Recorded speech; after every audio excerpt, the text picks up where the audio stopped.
Bueno, bienvenidos al Ateneo. Muchas gracias por su asistencia. Tenemos hoy la actuación, o bueno, mejor dicho, la presentación del libro, pues ETA, ni olvido ni perdón. Sinfo, no estás ahí, perdónanos, porque te teníamos que haber puesto ahí. Está el editor, está el autor, y faltas tú. Y nada, yo soy representante del Ateneo, porque siempre que se hace una actividad en el Ateneo, pues tiene que haber un representante. Estoy aquí con el presidente. Bueno, muchas gracias por su asistencia y adelante. Daros también las gracias, por supuesto, por asistir a la presentación de este libro. Estamos cerca del epílogo de una historia que comenzó allá por el año 1968, al menos oficialmente. Y se trata de la lucha de una organización terrorista contra el Estado español, contra la nación española. La huella de sangre que nos ha acompañado a algunos, a los que vamos teniendo cierta edad, durante toda nuestra vida, ha sido muchas veces olvidada, no olvidada, sino simplemente nos fuimos acostumbrando a pagar ese tributo todos los días, todas las semanas, sin darle al final el valor que aquella sangre tenía entonces y ha tenido ahora. Son tantas las víctimas que es muy difícil que a alguno de nosotros no nos haya caído algo cerca, quizás no directamente, pero sí a través de amigos y conocidos. No en vano, ETA no solamente fabricó víctimas con sangre, también hubo otras en los que el miedo, la venganza, el terror les hizo tener que abandonar su casa, su tierra, y tener que buscarse la vida en otros lugares. Yo en concreto quisiera recordar hoy aquí a 4 personas con las que sí he tenido alguna relación. Uno, por supuesto, ha sido Mariano González Huergo, guardia civil asesinado en Marquina en 1980 junto a 3 compañeros más mientras comía. Un hombre de esta ciudad, al que, bueno, padres, tíos, primos, tuve y tengo relación con ellos todavía.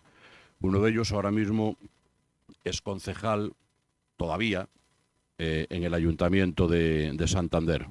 Otro es Mario Leal Vaquero, también guardia civil, asesinado de 6 tiros en su coche.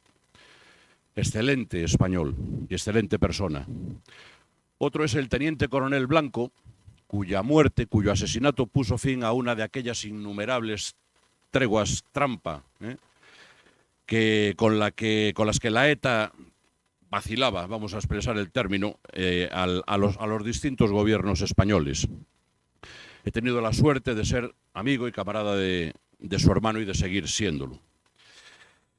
Y el valiente general Juan Atarés Peña, un hombre íntegro, leal, profesional, un hombre honorable, valiente, que rehuyó sus escoltas viviendo en Navarra, como vivía después de jubilarse, y que fue asesinado como solo le podían matar, cobardemente por la espalda. Aquí tenemos efectivamente una de las imágenes de su mujer, con el cadáver de este general que llegó al generalato cuando se llegaba precisamente por valor y méritos y no por estar a la sombra del poder. El triste resultado es que hoy ETA, aunque digan lo contrario, está más cerca que nunca de cumplir sus objetivos. Por un lado, no entregó las armas, jamás las entregó. Hizo una pantomima para entregar 2 pistolas viejas y un rollo de cable, y nos lo quisieron hacer pasar como que verdaderamente ahí había una especie de rendición que no hubo. Hoy no tiene que cobrar el impuesto revolucionario, ya nos lo saca a todos del bolsillo vía presupuestos del Estado por sus puestos de representación que llegan a tan alto nivel como las Cortes españolas. Su meta está más cerca que nunca, como decíamos. Están muy cerca de que uno de ellos, un representante de asesinos, delincuente él mismo, convicto y confeso, llegue a presidir dentro de no mucho, lo veremos todos seguramente, la principal institución vasca. Y esto además ese sujeto nos lo pasa por la cara cada vez que tiene opción, cada vez que consigue hacer hincar la rodilla al gobierno de España. No solamente tienen esa cosa de conseguir, de seguir su meta, es legítimo que ellos, en su maldad, intenten llegar pronto a su destino, pero es que además lo hacen con recochineo. Lo hacen a sabiendas de que incluso desde el gobierno español, desde los distintos gobiernos españoles, la sangre que se contiene en este libro está más que olvidada. Por eso, los gobiernos que hemos tenido y que tienen han callado con este asunto, han otorgado, han negociado con esta sangre, con la sangre que se recoge en este libro, y han permitido que los asesinos se hayan convertido a sí mismos en víctimas a través de ley, lo que nos faltaba por ver. Como dice este libro, con los asesinos no debe haber ni olvido ni perdón. Y ante el ejercicio de olvido premeditado tenemos que perseverar en el recuerdo permanente, en la lucha activa a todos los niveles, para que todos y cada uno de los nombres que se contienen en este libro puedan descansar verdaderamente en paz.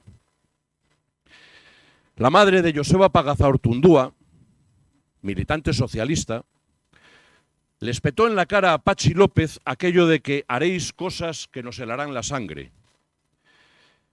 Las han hecho. Las hicieron prácticamente enseguida, casi con el cadáver de Joseba caliente, pero han hecho otras muchas cosas más. Esto lo han hecho con sus propias víctimas, imaginaos lo que no han hecho con las demás. Siguen haciendo estas cosas a sabiendas de que las nuevas generaciones de españoles crecen en la ignorancia que ellos mismos nos han impuesto. Algunos se reían cuando se les decía que no tardaríamos en ver cómo el relato iba a dar un vuelco y veríamos a esos asesinos, a esos criminales convertidos en víctimas. Bueno, pues estamos en el escalón inmediato. Y es tal su victoria que ya consiguen sin esfuerzo que este libro no haya podido ser presentado en las provincias vascas. Ahora que me digan si ETA ha vencido o no ha vencido. No quiero consumir más tiempo. Le cedo la palabra a Álvaro Romero, que es el editor de este libro, y posteriormente lo hará con el autor, al que después de la exposición podréis hacer alguna pregunta. Gracias.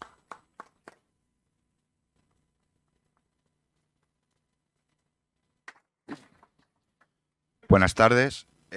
Lo primero que quería es agradecer al Ateneo el habernos dejado estas excelentes instalaciones para presentar este libro, a los amigos de la Asociación Alfonso I, que siempre se portan con nosotros de maravilla cada vez que venimos a Santander.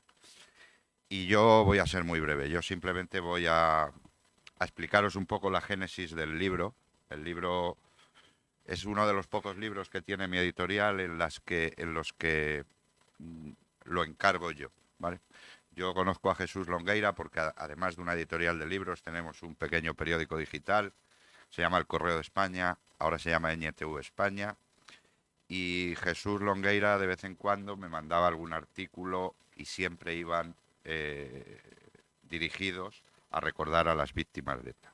Entonces me puse en contacto con él, fuera de eso del mail y esas cosas, como se hacía antes por teléfono y hablando con las personas, y le propuse hacer este libro. Y la contestación fue rápida y directa, fue: lo tengo ya casi hecho. O sea que él mismo estaba preparando sus cosas. Y nada, en 6 meses lo tuvimos en la calle. Este libro, como bien ha dicho Sinfo al final de su exposición, es un libro que está siendo escondido, que está siendo... duele decirlo, hay una pequeña censura, hay una gran censura. Lo que pasa que es que hasta la censura te la ocultan de cómo es, ¿no? A mí, yo preferiría que me dijeran: no puedes editar ese libro porque ese libro no le vamos a vender, a que te digan: puedes hacerlo, pero no te dejan estar en los sitios donde realmente se puede vender el libro, y todos conocemos grandes almacenes, etcétera, etcétera, etcétera. Bueno, Quizás sea el título, ETA ni olvido ni perdón. Quizás sea que lo ha escrito un policía nacional. Quizás sea que el prologuista es víctima del terrorismo, Martín Sáiz de Inestrillas. Asesinaron a su padre un 17 de junio de 1985, cuando el propio Martín, el prologuista del libro, estaba en la ventana de su casa esperando a su padre y vio cómo le asesinaban.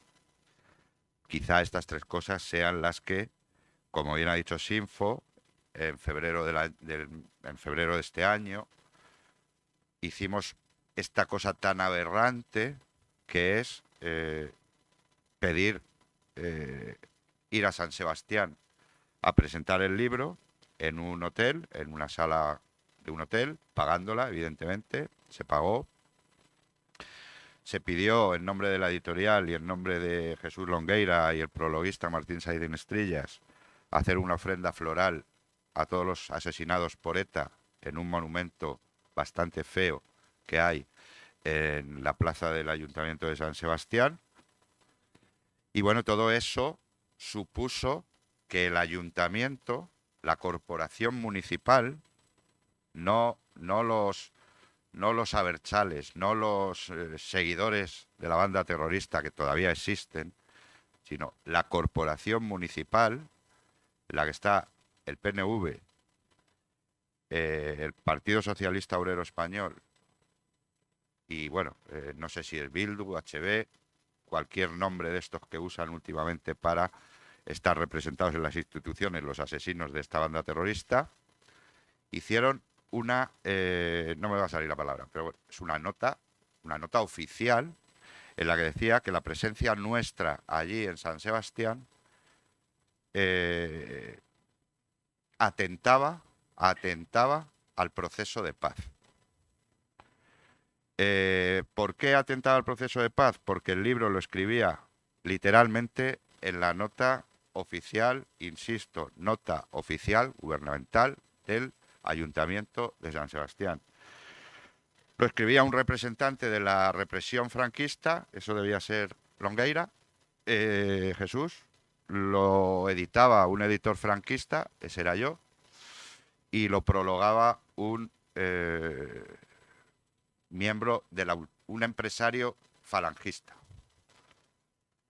Yo no sé si soy editor franquista o no, soy un editor que procura editar las cosas que cree que son la verdad, está en la historia, y el que quiera que las lea y el que no quiera que no las lea. Martín es empresario y es falangista, pero además es víctima de la banda terrorista ETA y huérfano, muy joven, por la banda terrorista ETA. Por lo cual no creo que nada de esto, ni el ser editor franquista, ni el ser víctima terrorista, limite para poder hacer un acto a los caídos. Lo más duro es lo que le dijeron a Jesús, lo de represor franquista, ¿no? del Estado español. Todo esto lo hizo el Ayuntamiento de San Sebastián para que no pudiéramos presentar ese libro. Le presentamos. Lo hicimos allí, lo hicimos en la calle, porque el hotel evidentemente nos echó de allí. Venía un grupo de autobuses muy grande y no nos pudo atender, aunque teníamos la sala pagada. Hicimos la ofrenda floral. Estuvimos protegidos por la Ertzaina. Y la guerra no ha terminado. A Martín no le gusta que yo mencione en las presentaciones la guerra de Euskadi contra España. Como queramos llamarla, la guerra no ha terminado. Los ertzainas que nos estaban protegiendo para que esos 100 energúmenos que nos gritaban asesinos a nosotros, asesinos a los que habíamos editado un libro, llevaban la cara tapada. Y cuando nos fueron protegiendo hasta Bilbao, que fuimos a Bilbao a hacer otro acto, atentar al proceso de paz, a mitad de camino paramos a tomar un café para hacer tiempo, para llegar con el tiempo justo, para que los energúmenos de siempre no tuvieran tiempo para hacernos cositas. Se quitaron los verdugos, se quitaron los pasamontañas, con lo cual el miedo ni se lo tenían al represor franquista, ni al editor franquista, ni al prologuista ultraderechista. Se lo tenían a los que, según el gobierno actual, ya no matan, ya no asesinan, ya no persiguen. Mentira. Mentira y mentira. Respecto a ETA, poco voy a decir porque será Jesús el que tiene preparada una presentación al respecto. Sí voy a decir un poquito del libro. El libro es un libro, a todos los que lo compréis, es un libro que no da ninguna opinión. Es un libro que simplemente repasa todos y cada uno de los asesinados por la banda terrorista ETA. Porque hay un peligro, y de ahí el título ETA, ni olvido ni perdón. Y es que las nuevas generaciones, todos los que estáis aquí, bueno, pues tenemos cierta edad. Yo tengo 55, a los hay un poquito más jóvenes, un poquito más mayores, pero ya tenemos cierta edad y no nos vamos a olvidar. Pero las nuevas generaciones no es que no sepan quién es Miguel Ángel Blanco, que muchos no lo saben. Es que no saben quién es nadie, no saben quién es Atares Peña, no saben quién es Bayo Leal, no saben quién es nadie de los asesinados por ETA. De ahí el título. Creemos que estamos en la obligación moral con los casi 900 asesinados por la banda terrorista ETA a recordarlos. Y este libro no tiene ninguna opinión. Este libro lo único que hace es recordar el cómo, el cuándo y el por qué, si hay algún por qué, asesinaron a todos y cada uno de los que en estos 50 años, desde aquel fatídico 8 de junio de 1968, o 7 de junio, me rectificará Jesús seguramente. 7. ¿Ves cómo me rectifica? Asesinaron al primer guardia civil en Vascongadas, Pardines, Cabo Pardines. La portada del libro es el entierro precisamente de Pardines. Y bueno, creemos que no debemos olvidarlo. Y luego Jesús ha tenido la gran idea, si en un libro como este puede haber grandes ideas, que es hacer ciertos capítulos que a mí me resultan muy interesantes. Hay uno, por ejemplo, que lo llama difíciles de matar, puesto que ha habido gente que ha habido con 2, 3, 4, 5 intentos hasta que consiguieron matarles. Y yo, aunque creo que a Jesús no se le pasará, pero a mí me gustaría contarles, algunos lo conocerán y yo ya termino y le paso a Jesús. Hay otro capítulo que son historias para no dormir, no se titula así, pero son historias para hacer películas, son historias para hacer novelas, son historias que han pasado en España y no debemos olvidar ni perdonar, y que han pasado, y fíjense, le voy a contar el caso, para el que no lo conozca, me imagino muchos lo conocerán, de Baglietto, no me acuerdo del nombre, Jesús. Ramón Baglietto Martínez. Ramón Baglietto Martínez. Para el que no lo conozca, Ramón Baglietto Martínez muere asesinado por la banda terrorista ETA, creo a primeros de los 80, pero este señor, 40 años antes de ese asesinato, iba por la calle y una señora con 2 niños, uno de 5 años y otro menor, puesto que la llevaba en brazos.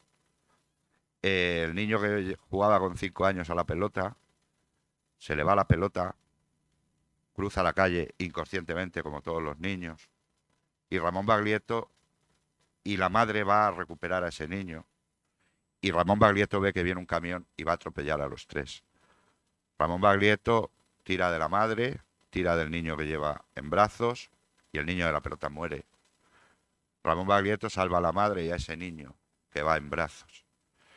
El que asesina a Ramón Baglietto 40 años después es el niño que está en brazos de esa señora. Yo le preguntaba a Jesús, con su condición de policía, que sabe más que yo, y seguro que está más informado, yo le preguntaba a Jesús, ese asesino, me van a perdonar, bueno, vamos a dejarlo en ese asesino que nos están grabando, ese asesino sabía que al que estaba rematando, porque Ramón Baglietto cuando le tirotean, no muere. Se va contra un árbol y queda ahí en el coche malherido. El niño del capazo, 30 años después, baja y le remata.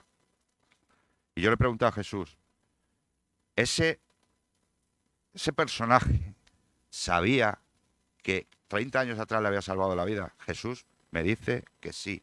Fíjense qué catadura moral, qué catadura moral. Por eso de ahí el título, ni olvido ni perdón. Olvido yo no voy a olvidar, y como dice Martín, perdonar yo no puedo perdonar. Tienen que perdonar los 900 que no están aquí. Ni los padres, ni los hijos, ni las novias, ni las hermanas. Son ellos los que tienen que perdonar, ellos y el Altísimo. Con lo cual creo que estos libros son muy necesarios y yo voy a dar paso a Jesús sin antes decirle que él va a hacer una exposición y luego me gustaría que ustedes le pregunten todas las dudas que tienen. Muchas gracias y espero que disfruten del libro. Si lo compran.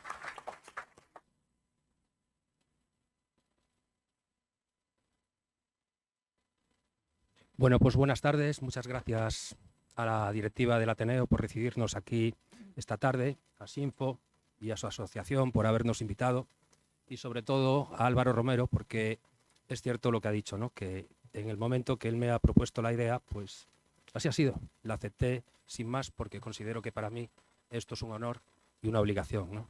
Además es cierto que quería también resaltar que en el periodo de escritura del libro la verdad es que no me ha tocado ni una coma ni un punto. Y quiero agradecértelo, Álvaro. En fin, ahora pasaremos a ver una presentación y me imagino que la mayoría de las imágenes que van a ver pues las conocerán porque han salido todas en prensa. Hay algunas que son un poco más duras y otras un poquito menos. Es de resaltar que es cierto que hay imágenes muchísimo más duras que no vamos a mostrar aquí, pero estoy seguro de que a ustedes se le pasarán por la cabeza, ¿no? Los calificativos desfachatez, ignominia, estoy seguro de que también, según vayamos avanzando, a ustedes se le ocurrirán otros que vayan superando y acrecentando, ¿no? Lo que, bueno, eso. En fin, vamos a comenzar. Lo voy a ir comentando con Álvaro y con Sinfo. Ellos van viendo y espero que ustedes también vayan reconociendo la mayoría de las imágenes. El terrorismo en España es una larga historia, por desgracia, y no es simplemente la historia de la banda de asesinos que tiene 3 letras, ¿no? Y que acaba en A. A mí no me gusta referirme a ellos por su nombre porque la última letra, la A, se refiere a Askatasuna, que quiere decir libertad, y considero que un nombre de una organización terrorista que acabe en libertad es que no es admisible. El secuestro, la extorsión, el asesinato, ¿de qué libertad habla? Y así nos encontramos con una cosa como esta, ¿no? Por ejemplo, estamos hablando de 1494. Aquí se produce un atentado contra Fernando el Católico. Esto es quizás uno de los primeros actos terroristas que hay en España. Tenemos que tener en cuenta, ¿no?, que hablando de 1492, de diciembre, perdón, ni siquiera se tenía constancia del descubrimiento de América. Podemos ver que de haberlo conseguido se le causa una herida en el cuello, no fallece. ¿Cómo podía haber cambiado nuestra historia? Es una cosa que tenemos que pensar, ¿no? Más adelante nos encontramos con que en España pues, ha habido 5 magnicidios, ¿no?, de 5 personas que ostentaban un cargo similar o igual a lo que conocemos hoy como presidente del gobierno, ¿no? Y así Prim, Cánovas, Canalejas, Eduardo Dato y Carrero Blanco. Bien, en otros países, por ejemplo, ¿no?, estamos acostumbrados a ver estos nombres. Les suena sobre todo el último, pero en nuestro país lo hemos superado. Fíjense, finales del 19 y ya nos tendríamos que remontar al 20 de diciembre del 73, ¿no? La gravedad del asunto no es simplemente la que vivimos hoy en día, este olvido, sino que estos datos deberían resonar en la memoria de todos y sobre todo lo que veremos a partir de aquí.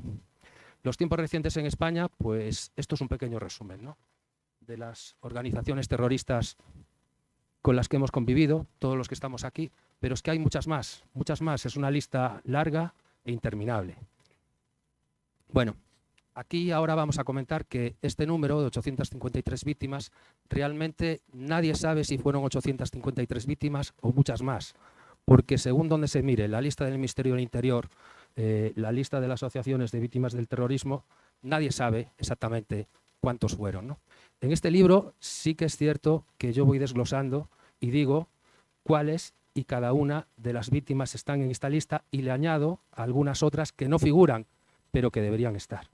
Eso es una cosa muy importante, ¿no? Porque esas víctimas es, al final, un castigo adicional que estén sometidas al olvido. Bueno, esta foto habló Xinfo de ella. Me parece que expresa un poquito lo que es, digamos, las que tienen más fuerza cuando hablamos de esto, ¿no? Quien está debajo de la manta es Juan Atares Peña. Juan Atares Peña consiguieron asesinarle a la 5ª vez. Él había sobrevivido antes a 4 intentos, ¿no? La fotografía tiene fuerza porque la mujer que está arrodillada delante del cadáver es su mujer y detrás vemos a 5 de sus 8 hijos. El caso es que aquí casualmente pasaba un sacerdote que todavía le da más fuerza a esto, ¿no? Porque de forma improvisada abre el libro sagrado y recita unas oraciones. Esto ocurre en la víspera de Nochebuena del año 85, en la localidad de Pamplona, ¿no? Bueno, para ver de qué estamos hablando, pues sirven estas imágenes también para ilustrarlas. Aquí fallecen 2 compañeros míos en el año 87. Este niño, les pido que se fijen ahora mismo en el objeto que tiene en sus manos. Todos reconocemos que es un tricornio, pero si se dan cuenta, el tricornio está lleno de agujeros de metralla. El tricornio era de su padre y este niño hoy en día es guardia civil. Aquí nos tenemos que remontar un poquito más adelante de la última imagen y lo que vemos aquí es el atentado más numeroso que se perpetró contra la Policía Nacional. Aquí fallecen 6 de mis compañeros. Yo he decidido poner esto aquí no simplemente por el número de víctimas, ¿no? Porque es una barbaridad, 6 personas. El caso es que ellos se dirigían a formar parte del dispositivo de un partido de fútbol que era el Sabadell Málaga. El depósito municipal es el lugar donde escarcelan los cadáveres, porque no pudieron hacerlo en el lugar donde fueron asesinados. La fuerza de esta imagen no solamente es la furgoneta, sí, es que ni siquiera tuvieron el valor necesario de suspender el partido. Me explico. Con 1 hora antes de antelación se perpetra este hecho y las autoridades simplemente lo sustituyen por municipales y a jugar el partido. Ni un minuto de silencio ni nada. Esta es la desfachatez con la que vivimos aquellos años. Esta otra imagen también denota la indiferencia que se vivía, ¿no? Quien está tapado o semitapado con una manta es el comandante Alcocer, que ya se hallaba retirado, ¿no? Pero vemos la cara del joven que pasa por delante con una caja de plátanos como si tal cosa, ¿no?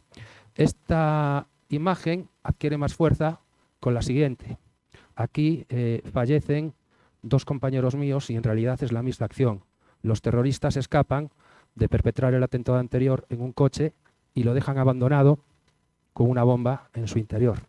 Aquí fallecen 2 compañeros míos. No sé si recuerdan aquel dato que se dio, ¿no? De que una terrorista disfrazada de monja apretó el mando a distancia, ya como hace tantos años, quizás no, pero es en este momento. Es en este momento. La terrorista Mercedes Galdós Arzuaga aprieta el mando a distancia disfrazada de monja. Aquí vemos al niño Alfredo Aguirre Velascoain. Tenía 13 años. La misma terrorista que en el atentado anterior aprieta el botón vestido de monja, lo hace aquí disfrazada de embarazada, sin importarle la presencia del niño. Simplemente tenía como objetivo otro policía. Pero el ver que el niño estaba allí, no sé si distinguen aquí la silueta del chaval. Lo distinguen. Sin importarle para nada, ¿no? Bueno, aquí nos tenemos que remontar un poquito más atrás, ¿no? Y este caso sale aquí por una razón en exclusiva, ¿no? Esto ocurre en Salvatierra de Ávila y aquí vemos a 3 agentes de la Guardia Civil que estaban de escoltas para una prueba ciclista. El caso es que según estaban empezando a que esperaran, la alcaldesa dice: un momento, por favor, un momento, todavía no puede empezar. ¿Por qué? Porque en ese momento aparecen 4 jóvenes en un coche y los ametrallan. Este hombre que está aquí, debajo del coche, sobrevive y el coche arranca. Cuando el coche arranca, este hombre trata de salvar su vida, refugiándose ahí. El resto de la gente que estaba allí presente le dice que hay uno vivo y los terroristas vuelven sobre sus pasos simplemente para rematarle. Estábamos hablando de esto.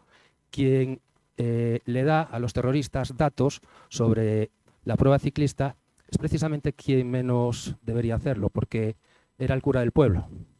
El caso, supongo que me estarán creyendo con todo esto, ¿no? No les resultará increíble. El caso es que, además, cuando detienen al cura, que sí que es cierto que fue condenado, ese mismo día estaba en la cama con la alcaldesa.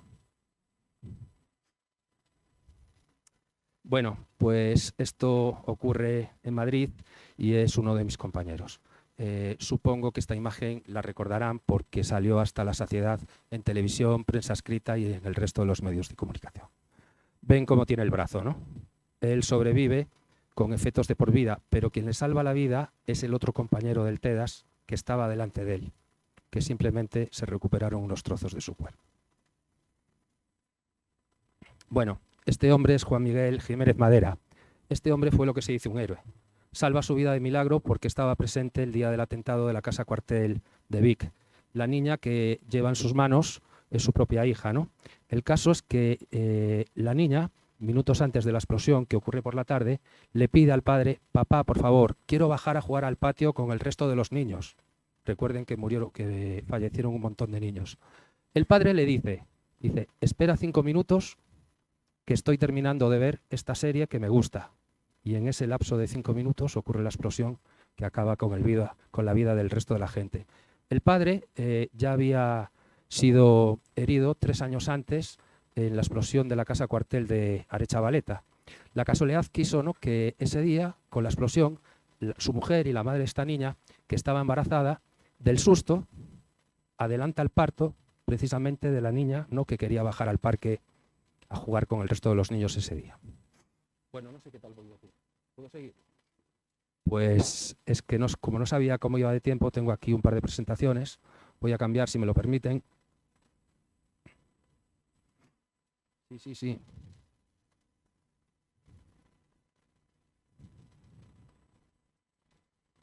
Bueno, pues este es mi compañero José Anseán Castro, ¿no? José Anseán Castro fallece en Bilbao en el año 91. Es un caso que yo considero especial porque, a ver, no es solo la muerte de él, ¿no?, sino la circunstancia adicional que se produce 14 años después, cuando es condenado por íntegramente el comando que ejecutó su asesinato, ¿no? El caso es que José Anseán Castro tenía un hijo de 13 años en ese momento, y en ese momento, cuando el hijo recibe la noticia de que ha sido condenado el último de los asesinos, se suicida en su domicilio de Lugo. El hijo, pues lógicamente no figura como víctima, ¿no?, pero realmente lo fue toda su vida, desde el mismo día que asesinan a su padre. Este es Ramón Baglietto Martínez, Álvaro, que estabas hablando antes de él, ¿no? Bueno, él ya cuenta la historia, ¿no?, que en una ocasión, delante de su negocio en Azpeitia, pues salva la vida de un niño que unos años después es ametrallado en este coche, y el propio niño al que le salvó la vida es el que lo remata. Él estaba al volante para escapar con el resto de los autores, pero viendo que había sobrevivido, desconocemos si hubiera salido vivo o no con esas heridas. Pero el mismo Cándido Aspiazu Beristain sale del coche y le pega un tiro en la nuca. Este angelito, sabiendo que era él quien le había salvado la vida unos años antes. Lo sabía, y cuando sale de prisión sabía también que vivía la viuda encima de donde él monta una cristalería. Con lo cual, la victimización de la viuda es todavía mayor cuando tiene que ver todos los días al asesino de su marido. ¿Me explico, no? Él podía haber montado la cristalería en cualquier otro sitio, pero la montó allí. Bueno, este es Tomás Larrañaga Arenas, alias Chiqui. En realidad era compañero de corporación del anterior, de Ramón Baglietto, ¿no? La única culpa que tuvieron en su vida pues fue haber sido nombrados por el Ayuntamiento de Azpeitia concejales de UCD. Chiqui, como le llamaban sus amigos, pues era un hombre normal y corriente, que un día sale de un bar, el chateo, y lo ametrallan desde un coche. Él tiene suerte y recibe unos tiros en las extremidades inferiores. Perdiendo mucha sangre, logra salvar la vida. El caso es que en una recuperación asombrosa, bueno, pues casi un año después le vuelve a ocurrir lo mismo cuando salía de otro establecimiento hostelero. Y en este caso los terroristas tratan de asegurar la acción disparándole al torso.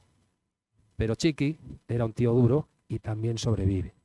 Lo que hace en este momento es poner tierra de por medio y se va a vivir fuera del País Vasco, ¿no? Pensando que era su salvación. El caso es que ya unos años más adelante viene a ver a su familia y a celebrar pues, el día de fin de año. El caso es que los terroristas lo vuelven a intentar y saliendo de un establecimiento hostelero, no vayan a pensar que este hombre era un alcohólico, ni mucho menos. Simplemente es pura casualidad, ¿no? Saliendo de un establecimiento hostelero, pues le vuelve a pasar lo mismo. Lo ametrallan, pero esta vez se bajan y se aseguran bien de la acción, ¿no? Aquí siempre quiero reivindicar un poco la figura del chivato que hay en todos los pueblos. A veces no era solo un chivato, sino que podía ocurrir que hubiera más de uno, ¿no? En este caso resulta exacerbado ese factor, porque el coche que sirve para ejecutar la acción es robado media hora antes, justo después de que llegara al pueblo. Queda claro, ¿no? Que, bueno, pues este es un caso que yo considero también especial. Antes de que el libro saliera a la luz, comentando este caso con Álvaro, la verdad es que recuerdas a Álvaro, ¿no? Bueno, es Domingo Merino Arévalo, ¿no? Nosotros no sabíamos si referirnos a él como un jetas o como un pionero, ¿no? El caso es que este hombre era un vendedor ambulante. Un vendedor ambulante que de buenas a primeras abandona su oficio y se va a vivir a Zarauz, al mejor hotel que hay. No solo al mejor hotel que hay, sino que alternaba en restaurantes, bueno, pues de 4 o 5 tenedores, las mejores discotecas, los mejores clubs, etcétera, etcétera. Hasta que unos meses después, en el año 78, la banda terrorista actúa contra él. Digamos que no eran los vendedores ambulantes un objetivo claro y concreto. Lo que le pasó a este hombre es que se dedicaba a cobrar el impuesto revolucionario por su cuenta. Iba a las empresas, decía que era de ETA, solicitaba una cantidad y le salió bien en varias ocasiones. La cosa se le torció cuando fueron los de verdad a una empresa y el empresario dice: mire, yo ya he pagado esto y lo he pagado a esta persona que ha venido con este coche. Bueno, pues ahí es cuando sí, se le acabó su carrera. Pero este hombre, cuando abandona la venta ambulante y se va a vivir al hotel, tiene una novia que deja embarazada. Y de esta relación nace un niño que se llama Óscar Villafañe. Óscar Villafañe era su hijo. El caso es que este hombre era su hijo, aunque no lleva el mismo apellido, ¿no? Porque, bueno, en fin, ya saben, este hombre, su hijo, es víctima por doble motivo, porque el suegro que hubiera sido este hombre era guardia civil y la banda también le mata en el año 1993, con lo cual el chiquillo es víctima por su padre y por su abuelo. Bueno, pues aquí tenemos a Eduardo Navarro Cañada, ¿no? Este hombre fallece en el Boulevard de San Sebastián y sale aquí por el siguiente motivo, ¿no? Vemos aquí que él era policía nacional. Cito aquí también a la Policía Municipal de San Sebastián y digamos que aquí pues podía faltar en ese momento la Archaina y la Guardia Civil, ¿no? La Archaina aparece de esta manera. Él se cruza con un coche de la Policía Municipal, saludan, tal, formaba parte de una patrulla a pie y la Policía Municipal, en vez de seguir con su carrera, da la vuelta, se sitúa detrás de ellos y de detrás de la puerta de atrás sale un hombre con el traje de la Policía Municipal y les ametralla por la espalda. Él fallece y sobrevive un compañero. Vale, ¿por qué falta aquí la Archaina? El que sale del coche disfrazado de policía municipal era el etarra Pedro Briones, que en ese momento era agente de la Archaina, para ver de lo que estamos hablando. Bueno, vamos a continuar. Este es Pedro Legasa Ubiría y sale aquí por la siguiente razón. Es que si hablábamos hace un poco de la desfachatez, ¿no? de la ignominia y de la indiferencia del resto de la gente, este hombre tenía la mala costumbre de jugar la partida a las 4 de la tarde en la misma cafetería. Era un empresario que se hizo a sí mismo. Simplemente ocurría que su empresa prestaba servicios o, me explico, la obra que le llamaban la Y vasca, ¿no? Un objetivo de la banda terrorista. A las 4 menos 5, poco antes de empezar su partida, la timba, llega y aparca el coche y es tiroteado a escasos metros de la cafetería donde jugaba la partida. El caso es que sus compañeros ni siquiera salieron a ver a su amigo, que yacía muerto, en ese lugar. Aquí tenemos al guardia civil Pedro Carbonero. Este es otro de los casos que, digamos, supera la forma de actuar y la maldad de la banda terrorista. Él era comandante de puesto de la localidad de Galdácano, y lo que ocurre es que un día unos terroristas, entre ellos Gaddafi, no sé si recuerdan ese nombre, Juan Carlos Iglesias Chouzas, secuestra a un taxista.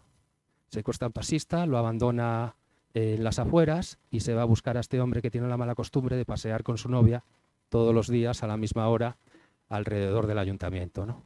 El caso es que ese día tiene suerte y le llaman del cuartelillo para que resuelva una gestión, y los terroristas van allí y no le encuentran. Ocurre aquí en este caso una circunstancia que es irrepetible, ¿no? Los terroristas vuelven sobre sus pasos, recogen al taxista que habían dejado, lo llevan a la parada donde la habían secuestrado y le abonan la carrera de 3.000 pesetas. Le abonan la carrera de 3.000 pesetas y por supuesto que la amenazan y le dicen: no digas nada porque ya sabes lo que puede ocurrir. Los terroristas también toman sus propias medidas de seguridad y en este caso se las saltan como quieren, y al día siguiente vuelven a la misma parada, secuestran a otro taxista, se van a buscar a Pedro Carbonero y ese día sí que no encuentran y con 2 tiros acaban con su vida. Para que vean cómo funcionaban las cosas. Este es Pachi Arratibel. Bueno, este hombre, la verdad es que tuvo una vida así con bastantes altibajos, ¿no? En el año 78 llega a la empresa de su padre, que era una empresa que se dedicaba a la alimentación, ¿no? Y se encuentra con 2 personas forcejeando con él. Estas 2 personas resulta que era gente que le intentaba cobrar el impuesto revolucionario. Por supuesto que él defiende a su padre y se lleva un tiro en la pierna. Tonterías las justas. Al día siguiente, según se recupera, ¿no?, él mismo le dice a su padre: papá, hay que pagar esto. Y cuando sale del hospital, cruza la frontera para ir a un bar con el dinero metido, según él mismo, en un bote de Colacao. Como ya tenía experiencia, más adelante media en el secuestro de Emiliano Revilla. Ustedes saben la cantidad que se pagó por ese secuestro, que fue asombrosa, ¿no? El caso es que de todos los millones que se pagaron, hay una parte que no llega a quien cobra el impuesto revolucionario y se queda por el camino. El tiro que había llevado en 1978 no fue el último que llevó en su vida, sino que la banda le reclamó a él, digamos, el dinero que ese. Él dijo que había pagado unas comisiones bancarias, pero parece ser que no era cierto. Cuando alguien paga el dinero de un rescate, normalmente no es punible porque se aplica, digamos, la simente, ¿no?, de miedo insuperable y tal, y se hace aquello de pelillos a la mar. El caso es que eso no es así cuando se hace con ánimo de lucro, y este hombre es procesado por la Audiencia Nacional por quedarse con ese dinero y cumple una condena. Una condena que cuando sale de la cárcel la propia banda se encarga de imponerle la suya y es tiroteado también en los carnavales de su pueblo. Bueno, pues este es José María Herrera Hernández. Este hombre sale aquí, pues ahora me van a creer. Resulta que la banda le asesina en el año 79. Este hombre tenía un hijo que salía, era novio de una vecina, allí en San Sebastián. Bueno, la chica se llamaba Altamira. Fallece, pasan los años y su hijo se casa con esta chica que se llamaba Altamira. Pasan los años y la madre de la mujer ocurre que enferma. Actualmente la costumbre, digamos que no es la de cuidar a las personas mayores en casa, ¿no? Pero la consuegra, la viuda de esta persona, la cuida hasta que fallece, ¿no? Y todo esto hubiera sido normal si no fuera porque los apellidos de esta chica, de Altamira, eran de Juana Chaos, la hermana de este feo que ven aquí. Me explico, ¿no? El caso es que todos recordarán que este hombre, hay un momento que es... antes que nada les voy a dar un dato. Iñaki de Juana Chaos formaba parte de la primera promoción de la Archaina en el año 80 y poco, ¿eh? Esto también es un dato importante. Bueno, vamos a continuar. El caso es que este hombre sale de prisión en el 2008 y no tiene mejor idea porque si hablamos de una victimización, cuando se produce un asesinato, hay otra que es secundaria y puede que hasta terciaria cuando tienes que ver al asesino todos los días. Y este no tuvo mejor idea que ir a vivir al mismo portal donde vivía la viuda de José María Herrera, ¿no? Pero no tenemos que ir más allá, porque aquí este hombre estaba hablando hace un rato de Joseba Paga Zartundúa, ¿no?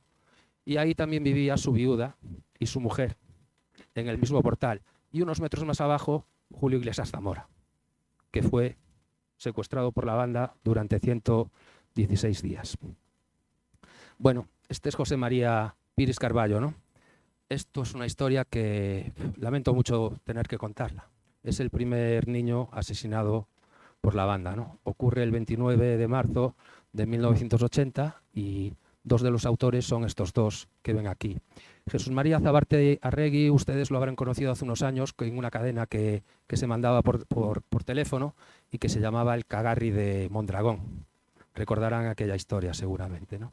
El caso es que uno de estos dos ve cómo muere el niño porque estaban en el balcón viendo cómo se iba a producir una explosión. La explosión no era contra el niño. La explosión simplemente ocurrió porque este chaval encuentra una mochila en la calle y de la mochila salían dos imanes. Estamos hablando del año 80 y el chaval tenía 13 años. Un tesoro. Bueno, pues ¿qué hizo? Pues ¿qué iba a hacer? Entre los chavales, que iban tres, esto es mío, y uno le da una patada. Bueno, pues este chaval ya salta por los aires y fallece en ese momento. Hay otra historia asociada a este caso, que es que el otro chaval que va con él, lo último que vio fue cómo este saltaba por los aires, porque resulta herido con unas esquirlas de la explosión en los ojos y jamás recuperó la visión. ¿Me explico, no? Bien, no fue el último niño que pasó esto, porque un poco más adelante hay otro chaval que resulta herido por la banda, que se llama José Alberto Muñagorri, y es lo mismo, encuentra una mochila en una oficina de Iberduero. Venía de jugar al fútbol, exactamente igual que este, y sí, le da la patada. Lo que pasa es que tiene más suerte y se despierta 3 días después en el hospital sin una pierna, habiendo perdido parte de la vista, parte de la audición y un testículo. El caso es que no todo acaba ahí, sino que la familia de este niño decide en ese momento poner tierra de por medio y se vuelve a Extremadura, que es de donde habían venido unos años antes, porque su padre había encontrado un buen trabajo. Antes de hacerlo, reciben la visita de un chaval de 23, 24 años, un joven, responsabilizándose del hecho. El caso es que este joven era el guardia civil al que iba destinado la bomba. Y el guardia civil les dijo: lo siento, la bomba estaba en mi coche y se cayó. Así fue. Pero es que los terroristas, que lo estaban viendo desde la ventana, desde el balcón, no hicieron nada por avisar. Le dejaron morir. Más tarde reconocieron que había sido un error, pero no lo lamentaron. Simplemente dijeron que en este proceso había víctimas inocentes y que había que asumirlas. Bueno, pues este hombre que ven aquí es de apellido Otegui. No es el que piensan ustedes, es otro, ¿no? Asesina a José Luis González de Villanueva y a Ignacio Mendiluce Echeverri.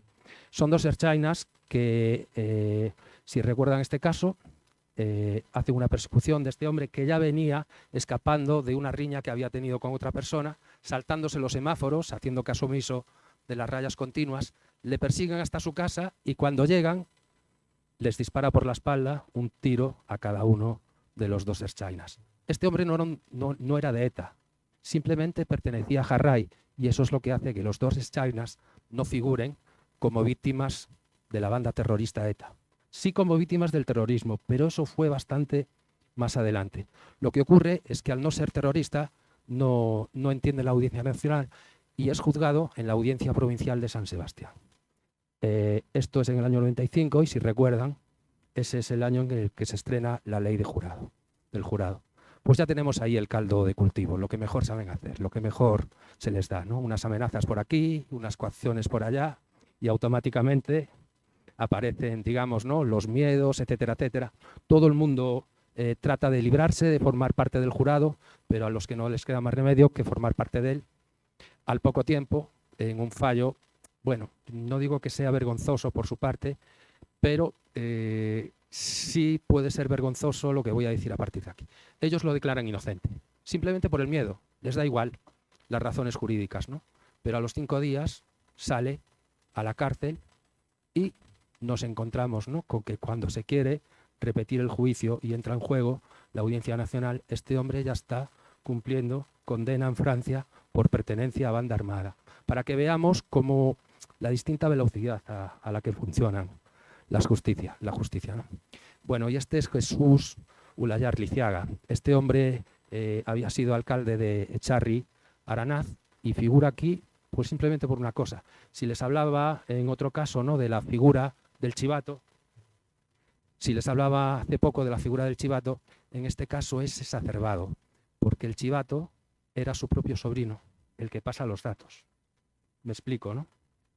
Con lo cual no le importa pasar los datos para que asesinen a su propio tío. Pero el caso es que este hombre iba con un chaval de 13 años a hacer una gestión relacionada con su vivienda. El primo de este chivato también está a punto de fallecer y a este no le importa, siquiera. Bueno, pues yo creo que voy a terminar ya. Yo quería decir, si me permites, Jesús, Sí, que por supuesto. todo esto que está exponiendo Jesús Longueira es una síntesis de todo lo que expone en el libro.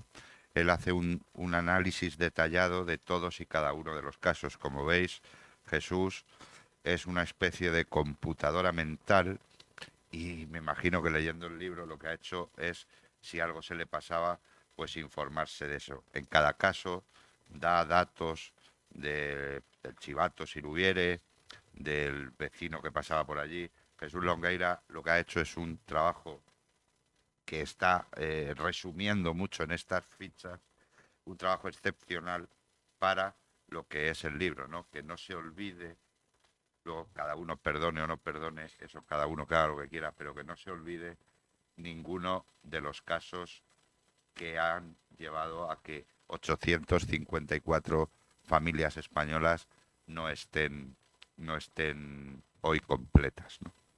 A mí, si me permites, Jesús, me gustaría hacerte la primera pregunta, ¿no? Hacerte la primera pregunta y luego Sinfo y luego, si quieren ustedes, le cosen a preguntas a Jesús. Yo he vivido, desde que tengo uso de razón, lamentablemente, con las noticias de los atentados de la banda terrorista ETA, como cada uno de ustedes, seguramente.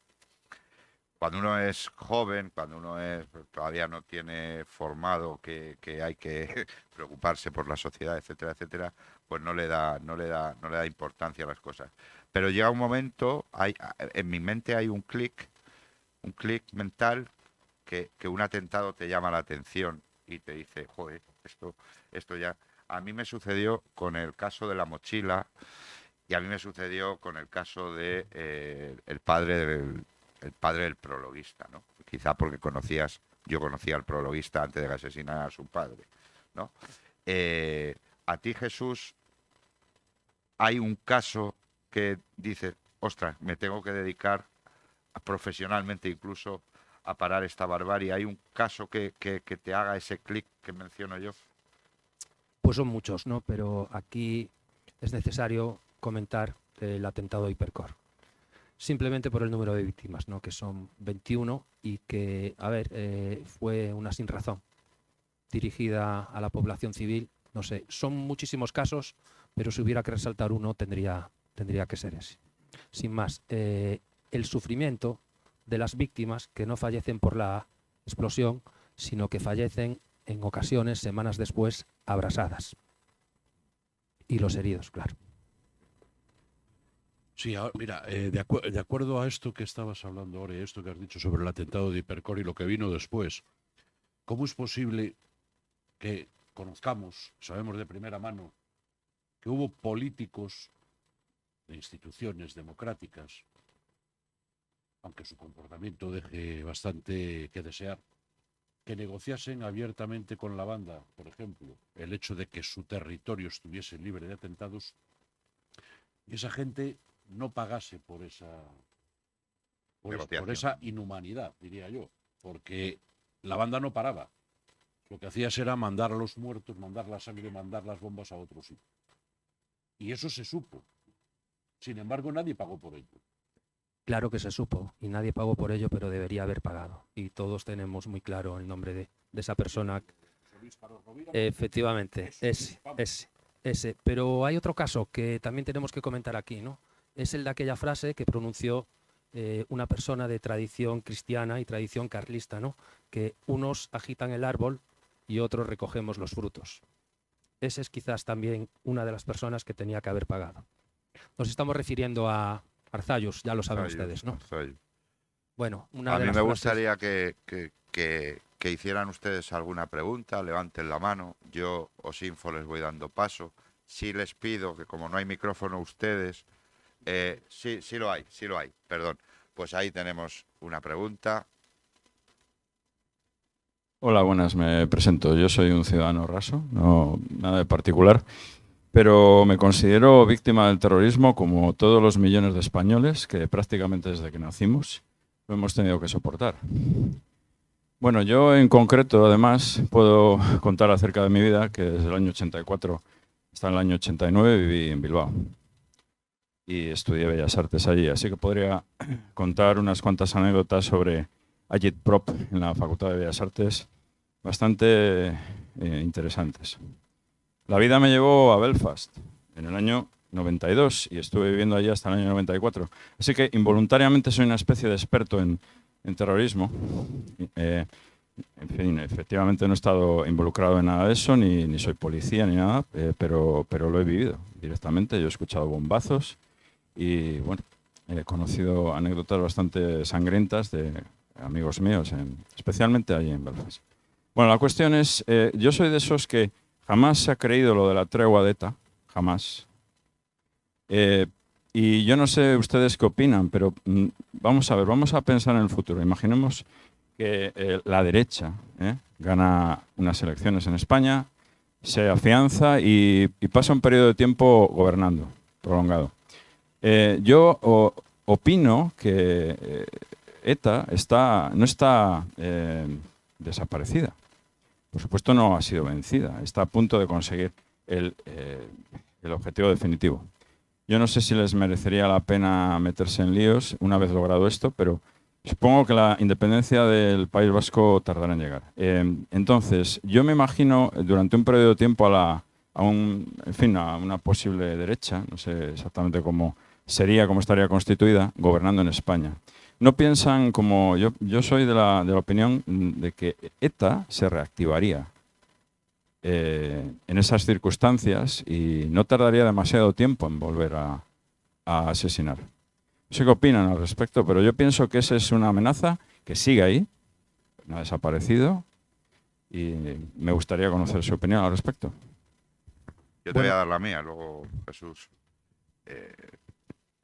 ETA va a volver a matar cuando tenga que matar. Punto. ETA no mata ahora porque está gobernando. Decía Jesús Longueira que Baglietto, la viuda de Baglietto tuvo que ver cómo puso una cristalería en los bajos de su casa. La viuda, los huérfanos de los 854 asesinados de ETA tienen que ver todos los días a los asesinos de sus familiares en el Congreso de los Diputados. Entonces yo soy de los que piensa que ETA matará cuando tenga que matar. De momento lo tiene que matar. También es verdad, te digo, que cuando venga la derecha creo que seguirá sin tener que matar. ¿Vale? Seguirá sin tener que matar porque han conseguido sus objetivos. Esta es mi opinión, Jesús. Y lo que sí les pido, por favor, para que podamos todos preguntar, que las preguntas sean concretillas, ¿vale? Jesús, ¿quieres tú añadir algo a...? Pues sí, yo quisiera añadir lo mismo que dice Álvaro y decir, añadir, ¿no?, que ETA no ha perdido su capacidad operativa. No ha entregado las armas, hay toneladas de explosivos robadas en los últimos tiempos y simplemente consigue más estando en las instituciones que cuando asesinaba. Sin más. Lo de la tregua, aquí Simpo habló antes del coronel Blanco, que fallece el 21 de enero del 2000. La tregua había sido decretada ya en el verano del 98, pero el coche que sirve para asesinar al coronel Blanco había sido robado 7 meses antes, con lo cual ese dato es revelador. Allí, amigo. Buenas tardes. Lo primero de todo, agradecimiento al Ateneo, a Álvaro Romero, de la editorial, a Alfonso I, la asociación que ha permitido, y al compañero Jesús Longueira. Muchas gracias por el libro que he tenido el placer de leer y de regalar a mis compañeros y amigos más próximos. Le quería hacer una pregunta. Han sido 850 víctimas, pero hay muchas más víctimas. Existe un síndrome del norte, usted lo habrá padecido en primera persona en sus destinos de Bilbao y Pamplona. Creo que en las noticias sale todos los ongi etorris que reciben esta gentuza cuando salen de escarcelados, ahora más con la aproximación a la cárcel del País Vasco. ¿Usted no cree que ETA está más latente que nunca, aunque no mate de una forma sangrienta, pero desde las instituciones y desde el padecimiento que sufren las familias, está mucho más latente que nunca? Muchas gracias. Pues muchas gracias a usted. La verdad es que tiene toda la razón, ¿no? Y quizás cuando hablamos de este asunto muchas veces nos olvidamos también de los cientos de heridos y de los cientos de mutilados. Cuando hablamos de mutilados no solo estamos hablando de la niña Irene Villa, ¿no? También quiero decir que hay familiares que todavía están sufriendo hoy en día. Aquel padre que recogió a su hijo de 2 años en pedazos del suelo, aquella viuda que no logra rehacer su vida, es que tiene toda la razón. Son muchas víctimas que todavía lo están sufriendo hoy en día. Muchas gracias por la pregunta. Bueno, buenas tardes. Le quería hacer una pregunta concisa y clara. Yo por mi trabajo me muevo mucho por las tierras vascas y los que somos más jóvenes, tenemos menos de 40 años, a partir de 30 años en adelante hemos vivido ETA, pero los más jóvenes no lo han vivido. Hoy, si cada uno de ustedes va a los pueblos del interior de las Vascongadas, ETA está más viva que nunca, aunque no pegue un tiro. Porque el mayor problema que hay actualmente, y creo que estarán de acuerdo, es la construcción del relato. La construcción del relato en el que las víctimas pasan a ser los intolerantes que no han pasado página y los terroristas son los demócratas de toda la vida. ¿No creen que este libro es el que tendría que estar presentándose en Alsasua, en Mondragón, en Tolosa, en Hernani y en todos esos pueblos que son magníficos, hay una gente magnífica, pero que están infectadas por el nacionalismo vasco? Pues ya lo hemos intentado, Pedro, amigo. Ya lo hemos intentado y efectivamente la dictadura del relato es lo que nos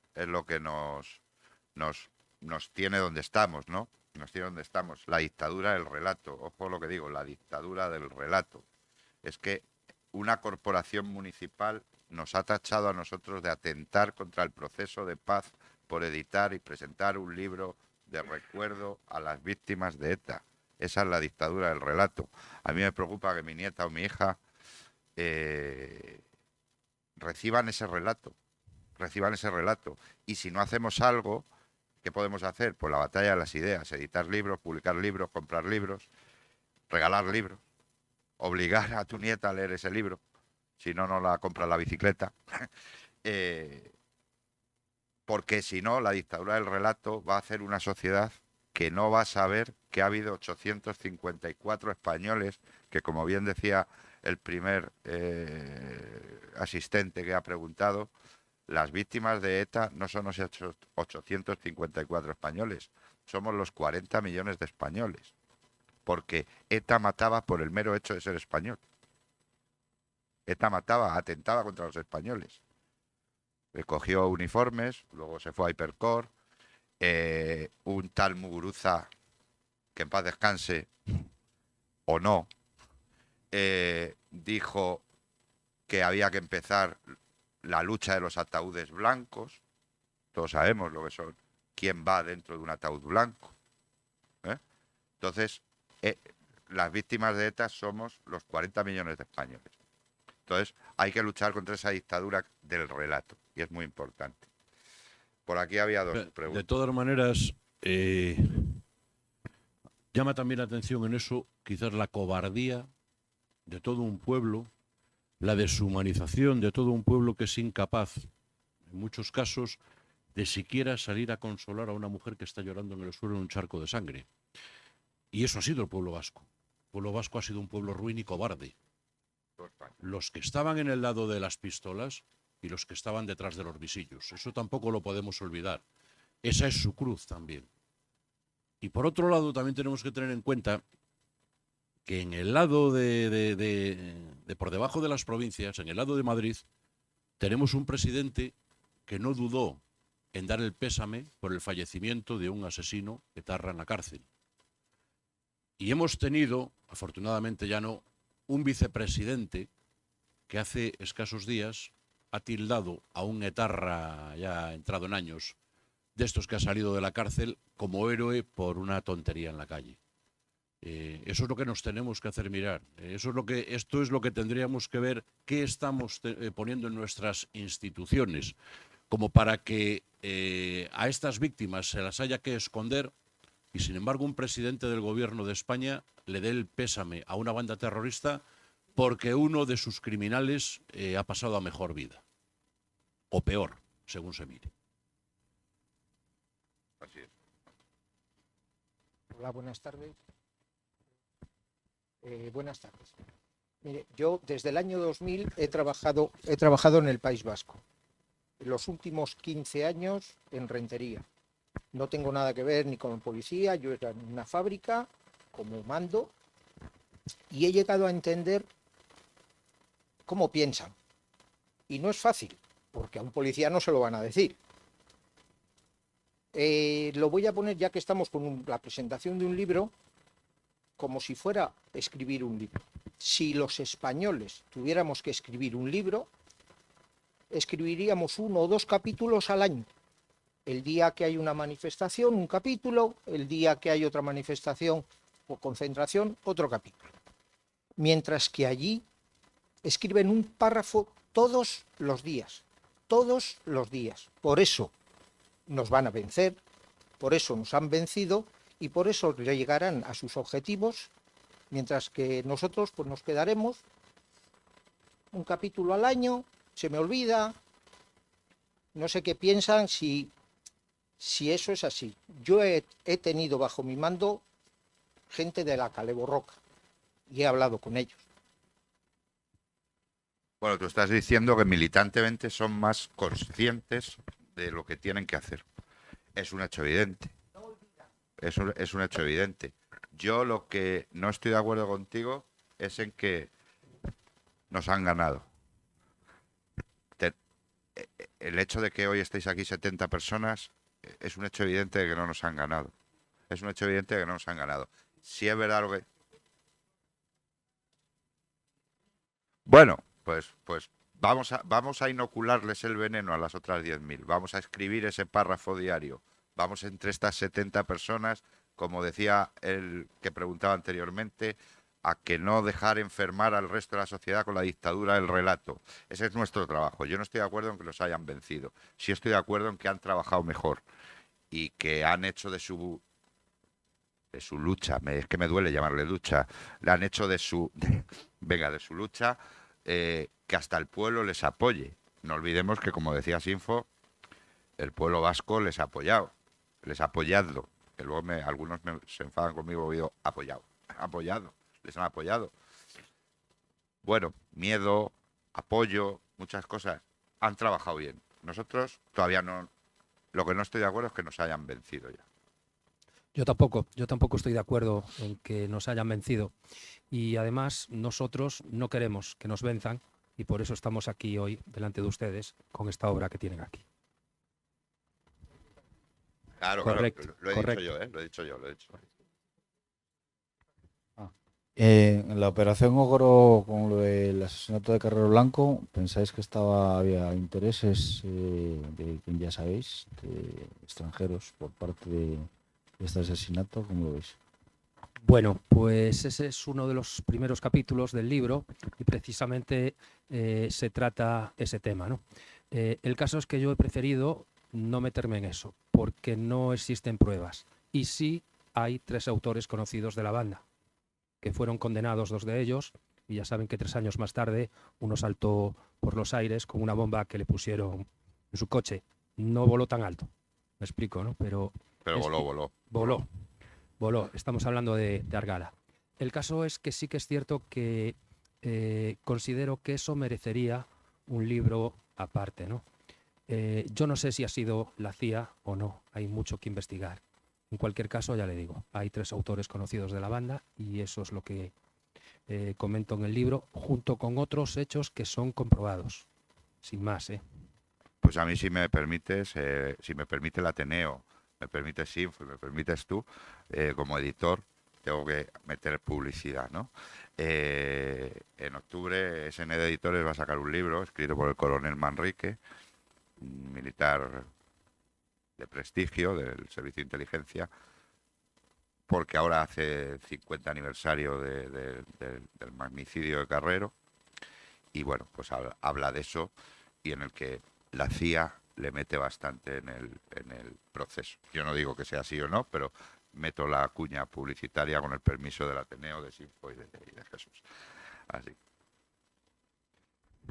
Hola, muy buenas tardes. Yo entre el año 76 y 79 estuve destinado en Rentería. Eran los años del plomo. Él lo conoce bien. Entonces, a mí siempre me ha llamado la atención que cuando teníamos un enfrentamiento con, vamos a llamarle un comando, si el fallecido resultaba ser un etarra, al día siguiente había funerales por todo lo alto, el obispo, el claustro catedral y todo. En cuanto si el fallecido era un componente de las fuerzas de orden público, policía, guardia civil, China, cuando de aquella no existía, policías locales, no había funerales o tenían que hacer ya escondidas. ¿Qué me tiene que decir sobre eso? Tú sabes bien, hemos tenido que llevar a muchos compañeros. Es una pena, es que nos tenemos que esconder. ¿O no? Vale, a ver qué tienes. Muchas gracias. Pues la verdad es que tiene toda la razón y no hay más que reconocer que ha sido una situación lamentable. Los responsables de todo eso sabemos bien quiénes han sido y espero que el día que alcancen el juicio eterno tengan lo que se merecen, sin más.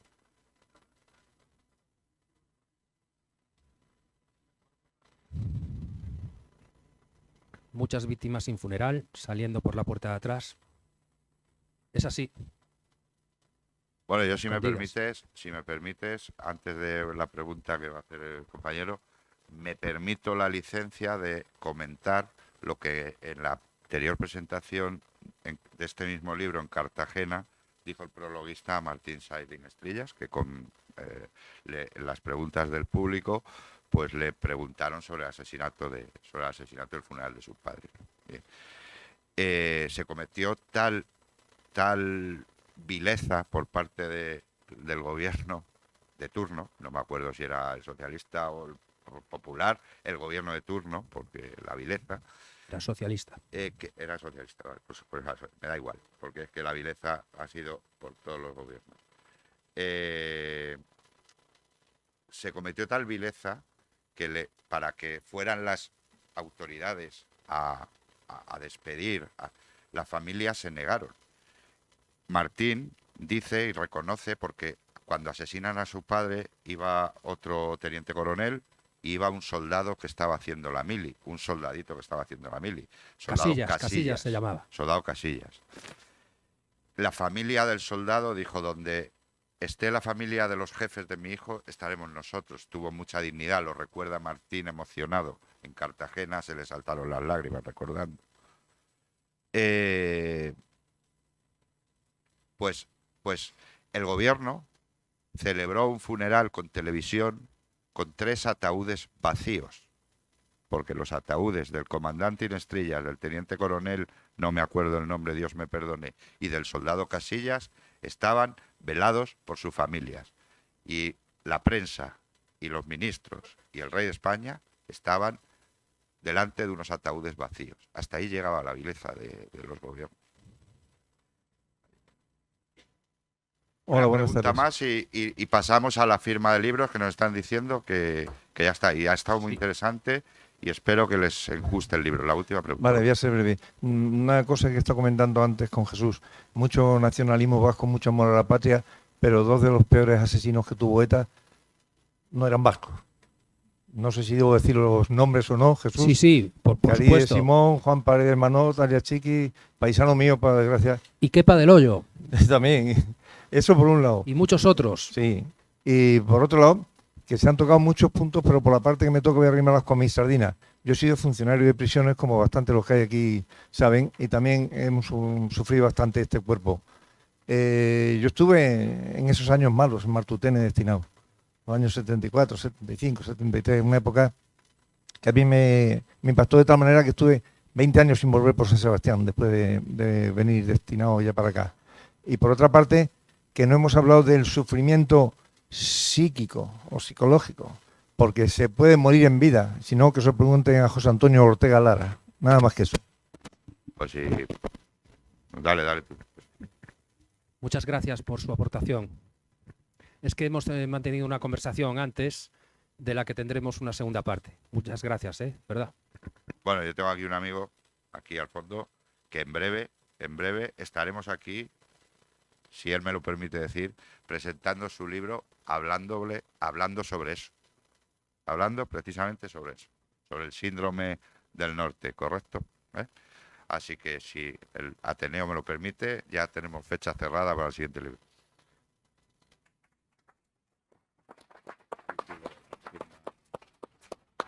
Bueno, pues ponemos punto final a este acto. Todos aquellos que queráis coger el libro